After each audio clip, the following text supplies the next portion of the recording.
Hello भैया, स्वागत है आप सभी का मेरे यूट्यूब चैनल स्कूल ट्यूशन गुरुजी में।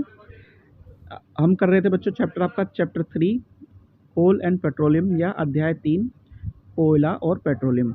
और आज हम इसमें करने वाले हैं बच्चों व्हाट यू हैव लर्नड और एक्सरसाइज के क्वेश्चंस को। तो चलिए बच्चों बिना टाइम वेस्ट के शुरू करते हैं इनको।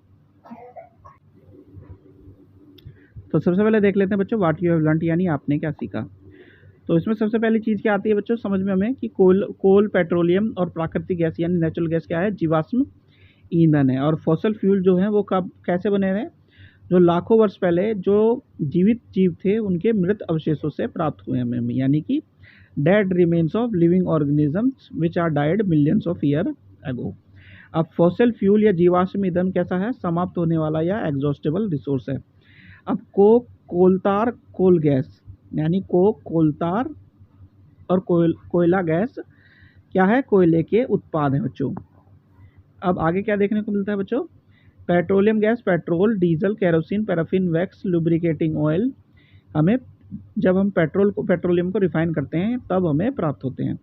कोल and petroleum resources are limited, we should use them judiciously, यानी कोयला और पेट्रोलियम संसाधन सीमित हैं और हमें इनका विवेकपूर्वक उपयोग करना चाहिए बच्चों। चलिए अब जरा आपके एक्सरसाइज के क्वेश्चंस को देख लेते हैं। सिंपल क्वेश्चन है बच्चों।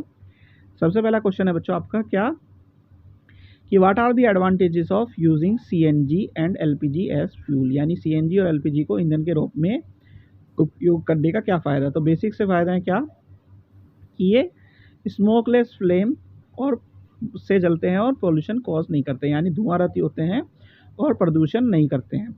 जलने के बाद राख या ऐश नहीं छोड़ते हैं और इनको हैंडल करना ईजी है और कन्वीनियंटली स्टोर किया जा सकता है, यानी आसानी से स्टोर किया जा सकता है बच्चों। ये क्वेश्चन नंबर 2 देख लेते हैं बच्चों। क्वेश्चन नंबर 2 क्या कहता है, name the petroleum product use for surfacing of road, यानी सड़कों की सतह बनाने के लिए उपयोग किए जाने वाले पेट्रोलियम उत्पाद का नाम बताइए। तो ये है बिटुमेन या एस्फाल्ट। क्वेश्चन नंबर 3 देख लेते हैं बच्चों। क्वेश्चन नंबर 3 क्या कहता है, तो बच्चों इसमें सबसे पहले तीसरा क्वेश्चन क्या है, describe how coal is formed from the dead vegetation, what is the process called, यानी वर्णन कीजिए कि मृत वनस्पतियों से कोयला कैसे बनता है, इस प्रक्रिया को आप क्या समझते हैं।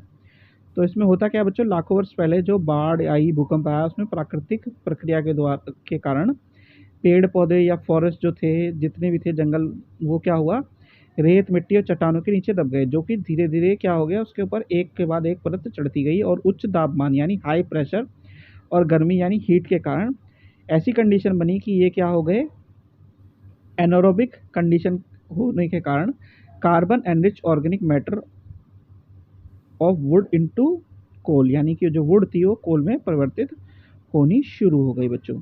ठीक है बच्चों। अब लकड़ी को कोयले में बदलने की प्रक्रिया क्या है, कार्बनाइजेशन कहलाती है और ये धीमी होती है काफ़ी बच्चों। चलिए क्वेश्चन नंबर 4 देख लेते हैं बच्चों। क्वेश्चन नंबर 4 क्या है, फिल इन द ब्लैंक्स। तो फॉसिल फ्यूल्स आर, जीवाश्म ईंधन क्या है बच्चों, कोयला और पेट्रोलियम और प्राकृतिक गैस है बच्चों। फिर क्या कहता है बच्चों, ये the process of separation of different constants from petroleum is called, यानी पेट्रोलियम के विभिन्न घटकों को अलग करने की प्रक्रिया को रिफाइनिंग या शोधन कहते हैं बच्चों। फिर है least polluting fuel for vehicles, यानी वाहन के लिए सबसे कम प्रदूषणकारी ईंधन कौन सा बच्चों, एलपीजी, सीएनजी या आपका एलपीजी हो सकता है। तो बेसिक आंसर है इसका सीएनजी, क्योंकि सीएनजी ही यूज़ कर रहे हैं बच्चों हम। फिर है क्वेश्चन नंबर 5 बच्चों। क्वेश्चन नंबर 5 क्या कहता है, ट्रू और फॉल्स देखना है बच्चों हमें। तो fossil fuels can be made in the laboratory, यानी जीवाश्म ईंधन प्रयोगशाला में बनाए जा सकते हैं। तो ये हो गया गलत बच्चों, इन्हें नहीं बनाया जा सकता। फिर है बच्चों, CNG is more polluting fuel then petrol, यानी सीएनजी की तुलना में पेट्रोल सीएनजी पेट्रोल की तुलना में अधिक प्रदूषणकारी ईंधन है। ये भी गलत है बच्चों। चलिए आगे बढ़ते हैं। फिर क्या कहता है, Coke is almost pure form of carbon, यानी कोक कार्बन की लगभग शुद्ध रूप है। तो ठीक है बच्चों ये। फिर है कोल तार is a mixture of various substances, यानी तारकोल विभिन्न पदार्थों का मिश्रण है। ये भी सर्च है बच्चों। Kerosene is not a fossil fuel, यानी कैरोसिन एक जीवाश्म ईंधन नहीं है। तो बच्चों ये गलत है बच्चों। ठीक है।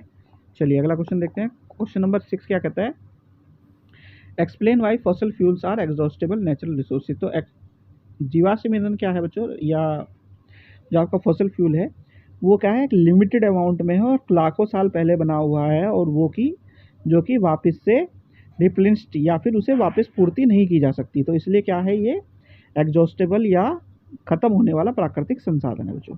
ठीक है, क्वेश्चन नंबर 7 देख लेते हैं बच्चों। क्वेश्चन नंबर 7 क्या कहता है, describe the characteristic and uses of Coke, यानी कोक की विशेषताएं एवं उपयोग बताइए। तो कैरेक्टरिस्टिक इसका ये है कि 98% या 90% प्योर कार्बन का बना होता है, टफ, पोरस और ब्लैक सब्सटेंस होता है। ठीक है बच्चों, यानी कठोर, झरझरा और काला पदार्थ होता है और धुआं पैदा करता है। ठीक है, अब इसका यूज़ क्या है बच्चों, इसका यूज़ हम एज ए फ्यूल यानी ईंधन के तौर पे यूज़ करते हैं, रिड्यूसिंग एजेंट के तौर पे यूज़ करते हैं, और मेटलर्जी प्रोसेस में मेटल को निकालने में लिए यूज़ करते हैं बच्चों, और पानी के प्रोडक्शन में भी यूज़ करते हैं वाटर गैस में। क्वेश्चन नंबर 9 देख लेते हैं बच्चों। क्वेश्चन नंबर 9 क्या है, explain the process of formation of petroleum, petroleum के निर्माण की प्रक्रिया समझाइए।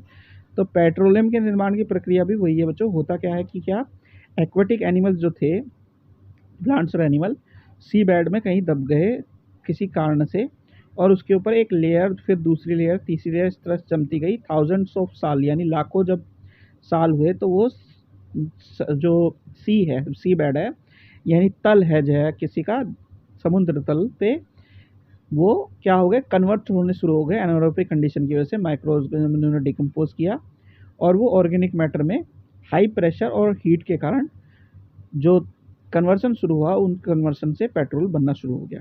ठीक है बच्चों, यानी उच्च दबाव और गर्मी के कारण छोटे जो पेड़ पौधे थे, जानवर थे, मृत अवशेष जो बचे थे, उनके धीरे धीरे क्या हुआ, पेट्रोलियम में परिवर्तित हो गए बच्चों। अब क्वेश्चन नंबर 9 है बच्चों, आपका आखिरी क्वेश्चन है क्या, the following table shows the total power shortage in India from 2004 to 2010, show the data in the form of a graph. और इसमें आपको एक ग्राफ बनाना है, ये आपका डाटा है पूरा पूरा। ठीक है बच्चों, 2004 से 2010 तक का। तो ग्राफ आपका बनेगा कुछ कुछ ऐसा बच्चों। तो बच्चों यहाँ पे आपकी वीडियो होती है कंप्लीट। आशा करता हूँ आपको वीडियो अच्छी लगी होगी। Thank you.